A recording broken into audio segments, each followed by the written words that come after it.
ನಮಸ್ಕಾರ ಎಲ್ರಿಗೂ. ಎಲ್ಲರೂ ಹೇಗಿದ್ದೀರಾ? ನಾನಿವತ್ತು ಮತ್ತೊಂದು ರೆಸಿಪಿ ಜೊತೆ ಬಂದಿದ್ದೀನಿ.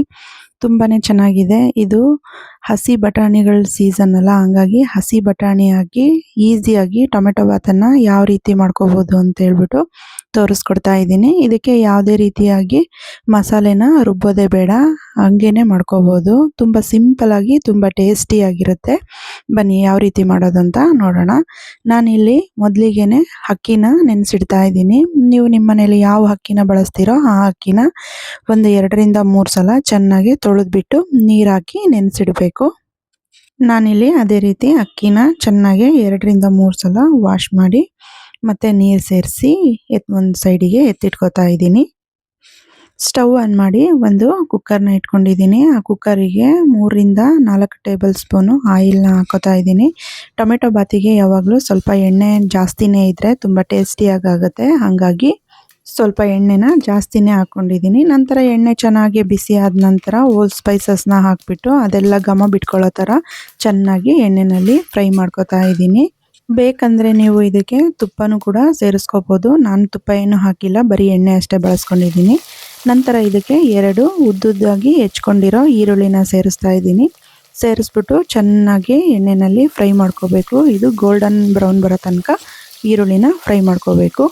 ಇದು ಹಸಿ ಕಾಳು ಸೀಸನ್ ಆಗಿರೋದ್ರಿಂದ ನೀವು ಬಟಾಣಿ ಅಥವಾ ಅವರೆಕಾಳು ಎರಡನ್ನೂ ಸೇರಿಸಿ ಮಾಡ್ಕೋಬೋದು. ತುಂಬಾ ಟೇಸ್ಟಿಯಾಗುತ್ತೆ. ನೋಡಿ, ನಾನು ಈ ಟೈಮಲ್ಲೇ ಇದಕ್ಕೆ ಸ್ವಲ್ಪ ಉದ್ದುದ್ದಾಗಿ ಹೆಚ್ಕೊಂಡಿರೋ 4-5 ಹಸಿಮೆಣ್ಸಿನ್ಕಾಯಿನೂ ಕೂಡ ಸೇರಿಸ್ಕೊಂಡು ಫ್ರೈ ಮಾಡ್ಕೋತಾ ಇದ್ದೀನಿ. ಹಸಿಮೆಣ್ಸಿನ್ಕಾಯಿ ಖಾರಕ್ಕೆ ಅಂತ ಏನು ಬಳಸ್ಕೊಂಡಿಲ್ಲ, ಸುಮ್ಮನೆ ಫ್ಲೇವರಿಗೆ ಅಂತ ಬಳಸ್ಕೊಂಡಿರೋದು, ಹಾಗಾಗಿ 4-5 ಹೆಚ್ಚಿ ಸೇರಿಸ್ಕೊಂಡಿದ್ದೀನಿ ಅಷ್ಟೇ. ಈಗ ಇದಕ್ಕೆ ನಾನು 1 ಬಟ್ಲಷ್ಟು ಪುದೀನನ ಸೇರಿಸ್ಕೊತಾ ಇದ್ದೀನಿ. ಪುದೀನೂ ಅಷ್ಟೇ ತುಂಬ ಒಳ್ಳೆಯ ಪರಿಮಳ ಬೀರುತ್ತೆ, ಹಾಗಾಗಿ ಪುದೀನನ ಸ್ವಲ್ಪ ಜಾಸ್ತಿನೇ ಬಳಸ್ಕೊಂಡಿದ್ದೀನಿ. ಪುದೀನೂ ಕೂಡ ಎಣ್ಣೆಯಲ್ಲಿ ಚೆನ್ನಾಗಿ ಫ್ರೈ ಆಗಬೇಕು. ಫ್ರೈ ಆದ ನಂತರ ಇದಕ್ಕೆ ಮತ್ತೊಂದು ಕಪ್ಪಷ್ಟು ಕೊತ್ತಂಬರಿನೂ ಕೂಡ ಕಟ್ ಮಾಡಿ ಸೇರಿಸ್ಕೊಂಡಿದ್ದೀನಿ. ಕೊತ್ತಂಬರಿ, ಪುದೀನ, ಈರುಳ್ಳಿ ಮತ್ತು ಹಸಿಮೆಣ್ಸಿನ್ಕಾಯಿ ಎಲ್ಲದು ಚೆನ್ನಾಗಿ ಎಣ್ಣೆಯಲ್ಲಿ ಫ್ರೈ ಆಗಬೇಕು. ಆ ರೀತಿ ಆ ಹಸಿ ವಾಸನೆ ಎಲ್ಲ ಹೋಗೋ ತನಕ ಇದನ್ನು ಚೆನ್ನಾಗಿ ನಾವು ಫ್ರೈ ಮಾಡ್ಕೋಬೇಕು.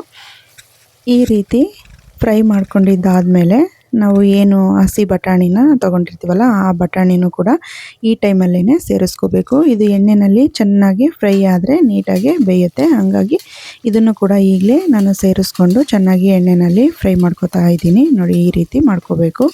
ಈ ರೆಸಿಪಿನ ಬ್ಯಾಚುಲರ್ಸ್ಗಳು ಅಥವಾ ಈಗ ತಾನೇ ಅಡುಗೆ ಕಲಿತಾ ಇರೋವಂಥ ಹೆಣ್ಮಕ್ಳು ಎಲ್ಲರೂ ಕೂಡ ಟ್ರೈ ಮಾಡ್ಬೋದು. ತುಂಬಾ ಟೇಸ್ಟಿಯಾಗುತ್ತೆ ಮತ್ತು ಸಿಂಪಲ್ಲಾಗೂ ಕೂಡ ಇರುತ್ತೆ. ಇದಕ್ಕೇನು ರುಬ್ಬಬೇಕು, ಮಿಕ್ಸಿನೇ ಬೇಕು ಅಂತ ಏನಿಲ್ಲ. ತುಂಬ ಕಡಿಮೆ ಪದಾರ್ಥಗಳನ್ನ ಬಳಸ್ಕೊಂಡು ತುಂಬ ಸಿಂಪಲ್ಲಾಗಿ ಮಾಡ್ಕೋಬೋದು.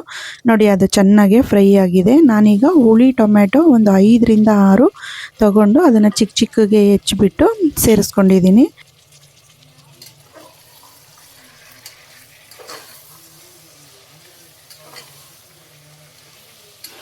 ಟೊಮೆಟೊ ಚೆನ್ನಾಗಿ ಎಣ್ಣೆಯಲ್ಲಿ ಫ್ರೈ ಆಗಬೇಕು. ಅದು ತುಂಬ ಸಾಫ್ಟಾಗಿ ಬೇಯೋ ಥರ ಬೇಯಿಸ್ಕೋಬೇಕು.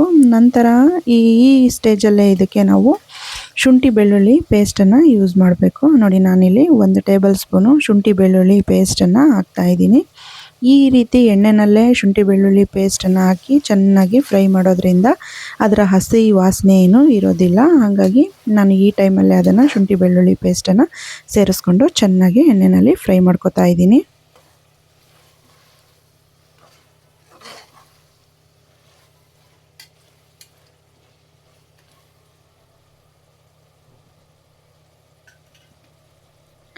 ಇದಕ್ಕೆ ಈಗ ಖಾರಕ್ಕೆ ಅನುಗುಣವಾಗಿ ನಿಮ್ಮ ಮನೆಯಲ್ಲೇ ಬಳಸೋಂಥ ಖಾರದ ಪುಡಿನ ಬಳಸ್ಕೊಳ್ಳಿ. ನಿಮ್ಗೆ ಎಷ್ಟು ಬೇಕು ಖಾರ ಬೇಕೋ ಅಷ್ಟು.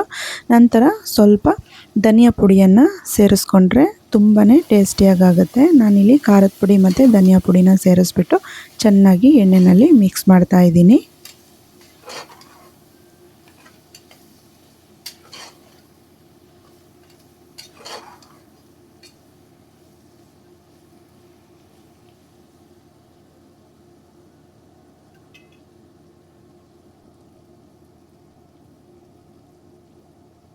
ಈಗ ಇದಕ್ಕೆ ರುಚಿಗೆ ತಕ್ಕಷ್ಟು ಉಪ್ಪನ್ನು ಸೇರಿಸ್ಕೊಳ್ಳೋಣ. ನಿಮ್ಮ ರುಚಿಗೆ ಎಷ್ಟು ಬೇಕೋ ಅಷ್ಟು ಉಪ್ಪನ್ನು ಸೇರಿಸ್ಕೊಳ್ಳಿ. ಸೇರಿಸ್ಕೊಂಡು ಮಸಾಲೆಗೆ ಚೆನ್ನಾಗಿ ಒಂದು ಮಿಕ್ಸ್ನ ಕೊಡಬೇಕು.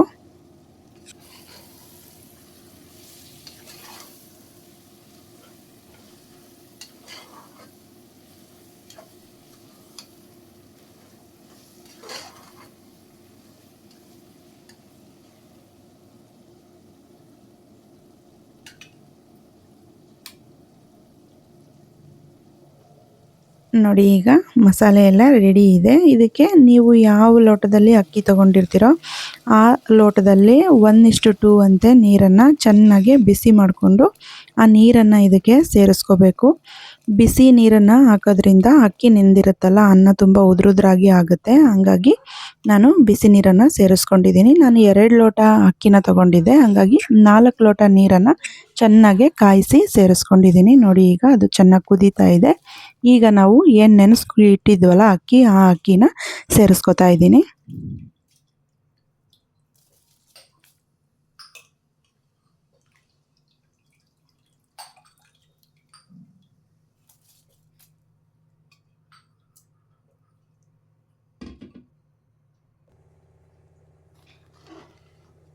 ಅಕ್ಕಿ ಎಲ್ಲ ಸೇರಿಸಿದ್ದಾದಮೇಲೆ ಒಂದೊಳ್ಳೆ ಮಿಕ್ಸ್ನ ಕೊಡಿ. ನಂತರ ಈ ಟೈಮಲ್ಲಿ ಸ್ವಲ್ಪ ಟೇಸ್ಟ್ ನೋಡಿ, ಏನಾದರೂ ಉಪ್ಪು ಖಾರ ಅಥವಾ ಹುಳಿ ಏನಾದರೂ ಕಡಿಮೆ ಆಗಿದರೆ ಈ ಟೈಮಲ್ಲೇ ಸೇರಿಸ್ಕೋಬೋದು. ನೋಡಿ ಈಗ ನಾನು ಇದನ್ನು ಎಲ್ಲ ಕರೆಕ್ಟ್ ಇದೆ, ಹಾಗಾಗಿ ಲಿಡ್ನ ಕ್ಲೋಸ್ ಮಾಡಿಬಿಟ್ಟು 2 ವಿಸಲ್ನ ತೊಗೋತಾ ಇದ್ದೀನಿ. ನೋಡಿ 2 ವಿಸಲ್ ತೊಗೊಂಡಿದ್ದಾದಮೇಲೆ ಟೊಮೆಟೊ ಬಾತು ಎಷ್ಟು ಚೆನ್ನಾಗಿ ಕಲರ್ಫುಲ್ಲಾಗಿ ಕಾಣಿಸ್ತಾ ಇದೆ. ತುಂಬಾ ಟೇಸ್ಟಿಯಾಗಿ ಮತ್ತು ತುಂಬಾ ಚೆನ್ನಾಗಾಗಿತ್ತು. ನೀವೇ ನೋಡ್ತಾ ಇರ್ಬೋದು ಯಾವ ರೀತಿ ಆಗಿದೆ ಅಂತ ಹೇಳ್ಬಿಟ್ಟು. ಇದಕ್ಕೆ ಕಾಂಬಿನೇಷನ್ ಆಗಿ ಶೇಂಗಾ ಚಟ್ನಿ ಅಥವಾ ತೆಂಗಿನಕಾಯಿ ಚಟ್ನಿ ಅಥವಾ ಮೊಸರು ಬಜ್ಜಿನೂ ಕೂಡ ತುಂಬಾ ಚೆನ್ನಾಗಿರುತ್ತೆ. ತುಂಬ ಟೇಸ್ಟಿಯಾಗಿ ಅನಿಸುತ್ತೆ. ಬಟ್ ನನಗೆ ಇಷ್ಟ ಆಗೋದಿಲ್ಲ. ಆ ಟೊಮೆಟೊ ಬಾತನ್ನು ಹಂಗೇ ತಿನ್ನೋದ್ರಿಂದನೇ ಅದರದ್ದು ಫ್ಲೇವರ್ ಎಲ್ಲ ಚೆನ್ನಾಗಿರುತ್ತೆ. ಹಾಗಾಗಿ ನಾನು ಇದಕ್ಕೆ ಯಾವುದೇ ರೀತಿಯಾದ ಚಟ್ನಿ ಅಥವಾ ಮೊಸರು ಬಜ್ಜಿನ ಮಾಡಿರಲಿಲ್ಲ. ನೋಡಿ ನಾನೀಗ ಪ್ಲೇಟಿಗೆ ಸರ್ವ್ ಮಾಡಿದ್ದೀನಿ. ತುಂಬಾ ಚೆನ್ನಾಗಾಗಿತ್ತು. ಈ ವಿಡಿಯೋ ನಿಮಗೆ ಇಷ್ಟ ಆಗಿದ್ರೆ ಒಂದು ಲೈಕ್ ಕೊಡಿ. ಅದೇ ರೀತಿ ನಿಮ್ಗೇನಾದರೂ ಈ ವಿಡಿಯೋ ಇಷ್ಟ ಆಗಿಲ್ಲ ಅಂದರೆ ಡಿಸ್ಲೈಕ್ ಕೊಡೋದನ್ನು ಮರಿಬೇಡಿ. ಫ್ರೆಂಡ್ಸ್ ಆ್ಯಂಡ್ ಫ್ಯಾಮಿಲಿಗೆ ಶೇರ್ ಮಾಡಿ. ಮತ್ತೊಂದು ಹೊಸ ರುಚಿ ಜೊತೆಗೆ ಮತ್ತೊಂದು ವಿಡಿಯೋದಲ್ಲಿ ಸಿಗ್ತೀನಿ ಅಂತ ಹೇಳ್ತಾ ಈ ವಿಡಿಯೋನ ವೀಕ್ಷಣೆ ಮಾಡಿದ್ದಕ್ಕೆ ತುಂಬ ಹೃದಯದ ಧನ್ಯವಾದ.